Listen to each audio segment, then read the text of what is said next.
Okay, topic, graphs of basic functions. Let's look at the word continuity. Okay, a function is continuous if you can draw it without picking up your pencil from the paper. Okay, so just think about it that way. That's not the formal definition, but that's an easy way to remember continuous functions. You do not have to pick up your pencil. Okay, the first function, we're just going to look at 6 of these basic functions, the graphs and what they look like. You need to remember what they look like, if they're continuous, what the domain and range is. Okay, your identity function, f of x equals x. Okay, that is a linear graph and it is continuous. The domain and range, both are all real numbers. Okay, the squaring function, f of x equals x squared. That's the graph of a parabola. Okay, and it is also continuous. The domain is all real numbers. However, your range is going to be restricted by where your vertex is. If it's the parent function, it's at 0. Okay, so from 0 to infinity is your range. The cubing function, f of x equals x cubed.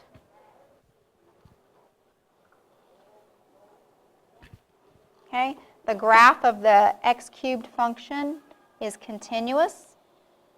Okay, the domain and range are both all real numbers. Next is the square root function. F of x is equal to the square root of x. Okay, the square root of x, the parent function starts at 0 and goes to infinity. Okay, since you cannot take the square root of a negative number, notice there's not any graph over here. Okay, so in this graph of the parent function, there's not going to be any negative values. So the domain and the range both start at 0 and go to positive infinity. Okay, the cube root function, f of x is equal to the cube root of x. Okay, the cube root of x looks a lot like x cubed. It's just turned sideways. Okay, your domain and range is all real numbers, and it is continuous. Okay, and the last one we're going to look at today is called the absolute value function. F of x equals the absolute value of x. Okay, the absolute value of x looks like the letter V. Okay, it is also restricted. The range is always going to be positive because the absolute value of a number is positive. So until we get into transformations, just remember that the parent function of the absolute value of x, the range is from 0 to positive infinity, where your domain is all real numbers. And it is a continuous function since you don't have to lift up your pencil. Okay, piecewise defined function. It's a combination of equations in which each equation is paired with a specific interval. So each equation has a specific interval. Okay, that means you can only graph each equation on its interval. Okay, the two equations in the first example, A, f of x, it's made up of the equation x minus 2 and 5 minus x. X minus 2 has to be graphed where x is going to be less than 3. So I'm going to draw this boundary. X minus 2 can only be graphed where x is less than 3. That's all of these numbers over here to the left. Okay, and it cannot be equal to 3, notice.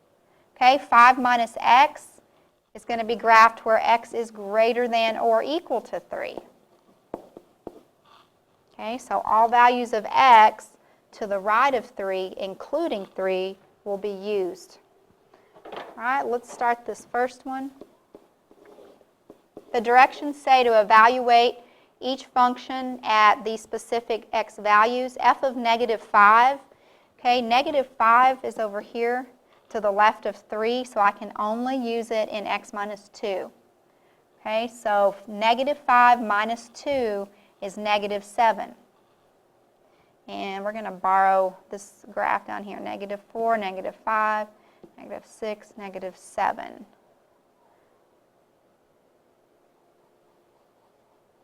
Okay.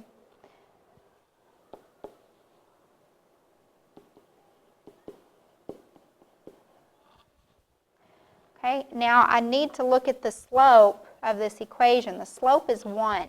So if I continue that pattern,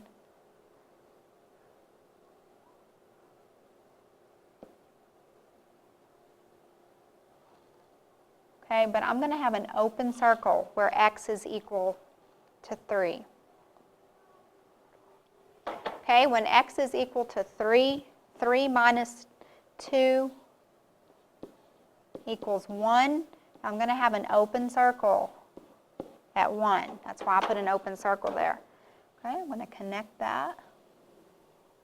Okay, on that interval, x minus 2. Okay, on the next interval, okay, 5 minus x. Okay, let's see, negative 5 is not in that interval. Negative 1 was in this interval. Notice that this negative 1 minus negative 2 was negative 3 there. Okay, 0. 0 minus 2 was negative 2. Okay, so those were in the other equation. Okay, but when x is equal to 3, I can use that number. 5 minus 3 is 2.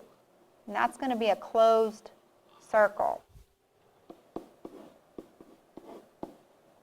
5 minus 3 equals 2. Plugged in 3 for the x value. Now, that's the only point they wanted me to graph, but I'm going to use the slope of negative 1 to find some more points. So down 1, right 1. Down 1, right 1.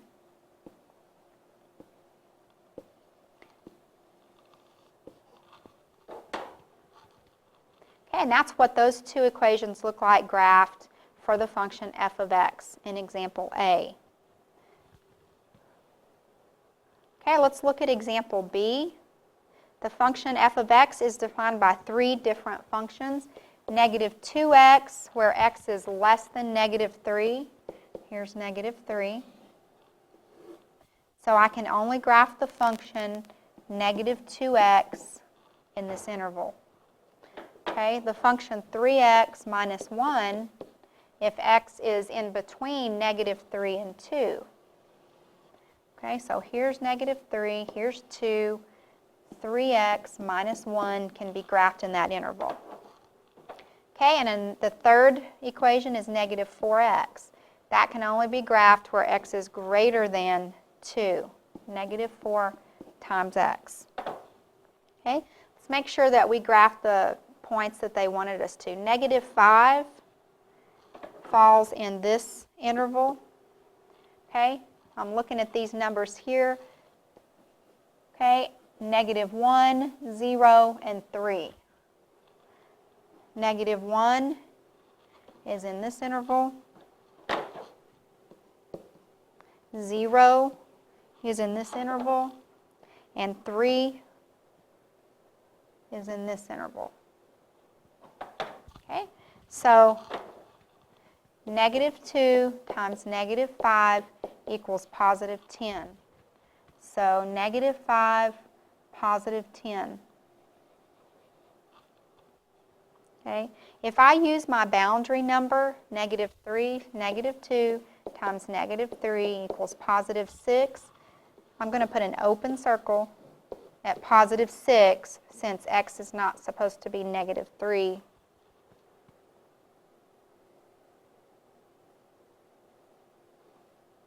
Okay, and my graph is going to go that direction. Okay, since I have a slope of negative 2. All right.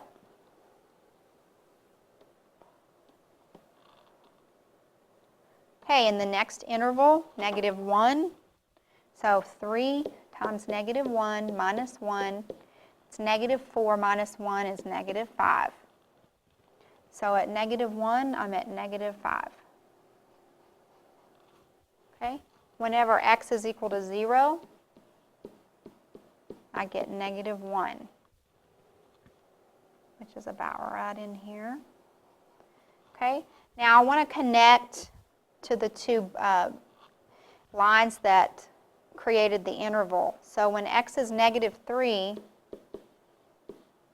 I get -9 minus 1, which is -10.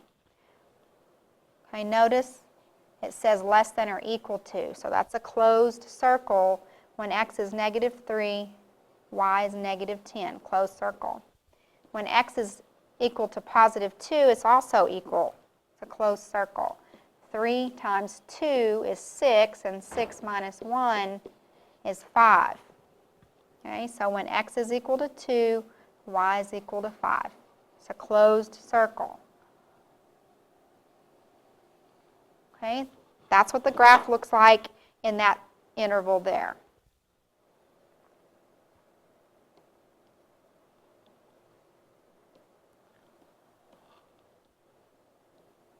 Okay, in this last interval, we have -4 times x for all x's greater than 2. That means when x is equal to 2, it's going to be an open circle. So -4 times 2 is -8. So 4 times -2 is going to give me -8, which is about right in here. Okay? And we have to evaluate x equal 3. -4 times 3 is -12. So 3 and then -12 is about right in here. Okay? And that is a negative slope. The slope is -4, so you should expect your graph to be decreasing. And that is what a piecewise function looks like when it's all graphed together there on the 3 different intervals.